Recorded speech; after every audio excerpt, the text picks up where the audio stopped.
Good morning, everyone. My name is Kershal May Iscario Oriel, BSBA Financial Management. Our topic for today is about when technology and humanity cross. The phrase "when technology and humanity cross" refers to the intersection where technological advancement and human life converge, significantly impacting society, culture, and individual experiences. This concept explores how innovation shapes human behavior, ethical norms, and societal structures, while also considering how human values and needs influence technological development.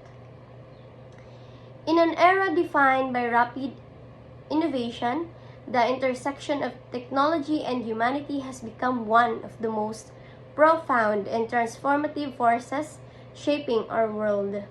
From artificial intelligence and biotechnology to communication and automation, technological advancements are no longer just tools. They are active participants in human lives. These reports explore how the convergence of technology and human values is redefining industries, altering altering relationship and challenging ethical boundaries. As we navigate this evolving landscape, it becomes crucial to examine both the opportunities and the responsibilities that arise when technology meets the core of what makes us human. Okay, next, human rights and scientific advancement. Scientific and technological progress plays a big role in helping people's lives better, more meaningful lives. We call it eudaimonia. But to truly benefit, people must have the right to choose how science and technology affect their lives. That's why human rights are important. They make sure technology is used in a way that respects people's dignity, safety, and well-being. Ang paggamit sa technology is hindi siya bad, basta hindi lang siya sobra-sobra ha. Kag dapat dapat don't let technology control us, good guys. Dapat we must control technology. Kay sa panahon karon guys, it's not good kung sobra-sobra kita sa technology. Like for example, sa cellphone. Magamit na nila ang cellphone sa sugal. Na, di ba guys? Hindi ko siya nami. I know that technology, or we know rather, technology is a powerful tool, but it must remain just that. A tool.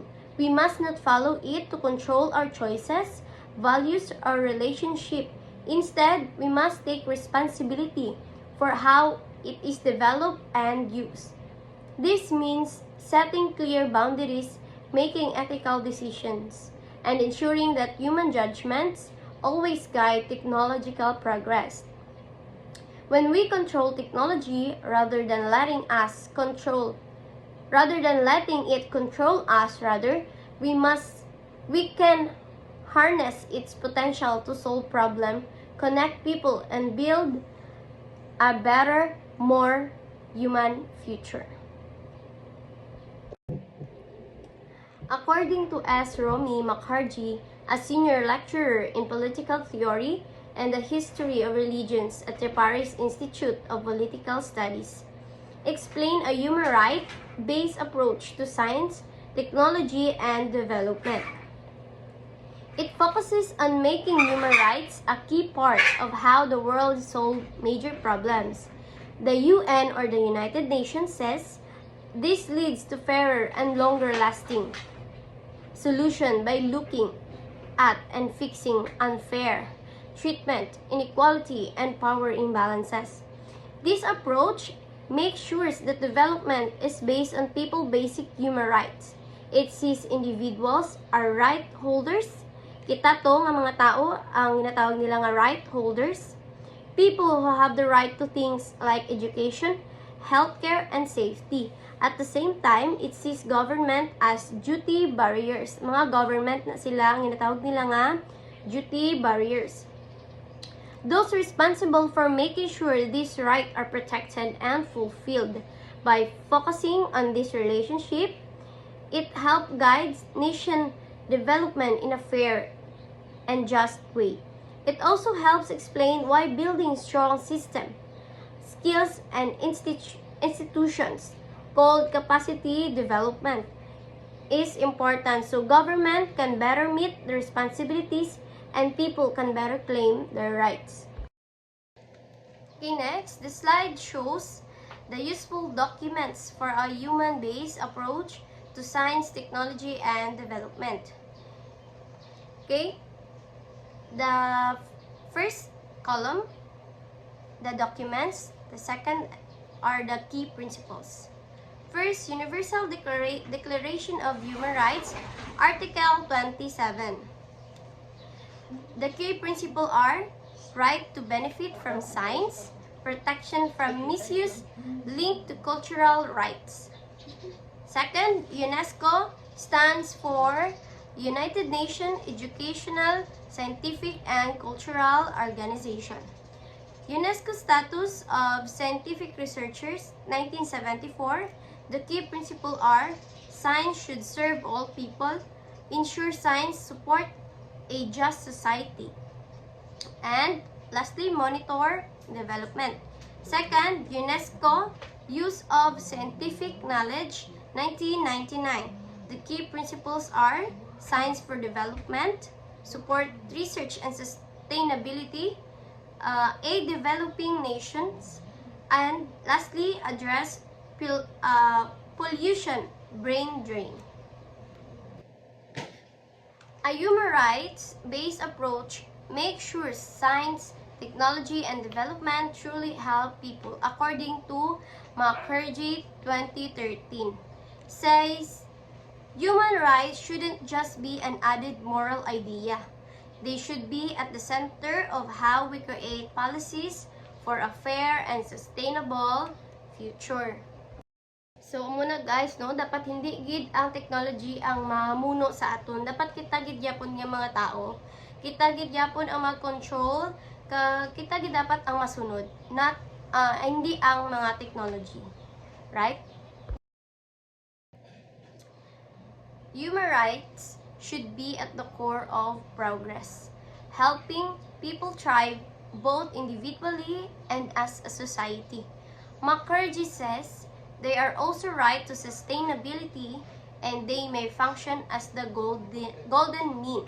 Golden mean means is a philosophical concept notably articulated by Aristotle, which advocates for finding a moderate balance positioned between two extremes, one of excess and the other of deficiency. For example, courage is considered a virtue that lies between the extremes of recklessness, excess, and cowardice, deficiency. By protecting the weak and the poor from the harm of unchecked science and technology, when science and tech are guided by ethics and human rights, they can help close the gap between rich and poor, leading to shared growth, dignity, and well-being. Ultimately, all this will lead humans to flourish together through science and technology. To ensure that technological progress serves humanity rather than undermines it, we must center human values in every stage of development and deployment. This involves creating strong ethical framework that prioritize human rights, equity, and transparency.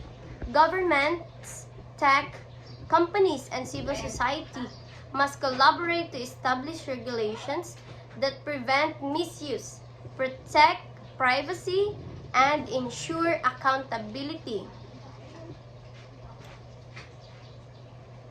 Inclusive innovation is key. Technological solutions must be designed with diverse voices and communities in mind, especially those historically marginalized. Education also plays a vital role in equipping people with the skills and awareness needed to navigate and shape a tech-driven world.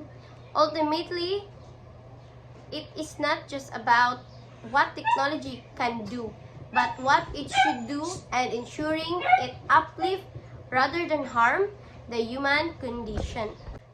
Like for example na lang guys, as kita nga mga student, nagadepende kita sa mga technology. Like sining ginahimo ta subong, no? Bisan busy kita, layuan kita, but we can still communicate, naga-report kita, no?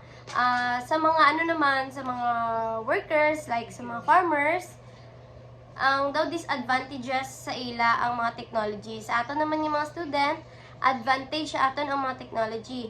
Like for example, sa mga farmers, nagakuan, wala sila trabaho because sa mga machine nga nagaobra na sa farm karon, no? Sad lang gid siya pero reality na ginakaroon nga amat-amat na damo ang mga technology nga naga-work para sa aton as ang mga tao. Here's a reflection on when technology and humanity cross in the context of today's generation. In today's generation, we are living right at the crossroads of technology and humanity. From smartphones to artificial intelligence, our lives are deeply intertwined with technology. We use it to connect, learn, express, and survive. During the pandemic, for example, online platforms became our classroom, offices, and lifelines, proving how technology can support human needs. But at the same time, we see the risks, mental health issues linked to social media, data privacy concern, misinformation, and even job displacement due to automation. It shows us that while technology can be powerful, it isn't always neutral. Without ethical use, it can harm just as much as it can help. In this digital age, we are challenged to make choices that protect our humanity, our compassion, values, and sense of responsibility. It's not just about what technology can do, but what it should do. As a generation raised with constant access to tech, we must lead the way in using it wisely, inclusively, and ethically. That would be all. Thank you. Thank you for your time, for listening to my video reporting. I hope you enjoy and understand. Thank you very much. Bye.